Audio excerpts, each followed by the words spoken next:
ஒரு புத்த பிட்சு ஒருத்தர் ஒரு 4 கருத்து சொல்கிறார். புத்த பிட்சு என்ன 4 கருத்து சொல்கிறாரு அப்படின்னாங்க, நீங்கள் இந்த உலகத்துக்கு வந்த யாத்ரீகர்கள்னால் யார்? பயணிகள். நாம் இந்த உலகத்துக்கு பயணம் பண்ணுறதுக்காக வந்திருக்கோம். இந்த உலகத்தில் ஏதோ ஒன்றை செய்ய வேண்டும் என்பதற்காக இந்த உலகத்துக்கு நாம் வந்திருக்கோம். நாம் எல்லாரும் பயணிகள் தான். அதனால் நாம் என்ன பண்ணணும்னா, அடுத்தவர்கள் அப்படிப்பட்டவர்கள் இப்படிப்பட்டவர்கள்னு யாருக்கும் தீர்ப்பு வழங்காத. அவனும் ஒரு பயணி, நீயும் ஒரு பயணி. நீங்கள் ஒவ்வொருத்தருக்கும் ஒவ்வொரு சிறப்பு அம்சங்கள் இருக்கின்றன. அதோடையே நீ பயணம் செய்து கொண்டிரு அப்படின்னு அவர் சொல்கிறார்.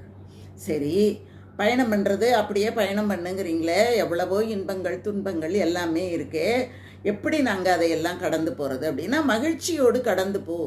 ஏன்னா இந்த உலகத்துக்கு வந்துட்ட, எல்லாம் இந்த உலகத்தில் இருக்கும். புன்னகையோடு அவற்றையெல்லாம் கடந்து போ. ரொம்ப வருத்தப்பட்டாலும் கடந்து தான் போகிற, சிரித்தாலும் கடந்து தான் போகிற, சிரிச்சிட்டே கடந்து போயேன் அதை அப்படின்னு அவர் சொல்கிறார். அதுக்கப்புறம் நல்லதும் கெட்டதும் திரும்பி வரும். ஏன்னா இந்த உலகமே ஒரு பூமராங் மாதிரி தான். எதை நீ வீசுறியோ அது மறுபடியும் ஒன்றை நோக்கி தான் வரும். அதனால் நீ நல்லது பண்ணால் நிச்சயமாக அது ஒன்றை நோக்கி வரும். நீ கெட்டது பண்ணாலும் நிச்சயமாக அது ஒன்றை நோக்கி வரும்.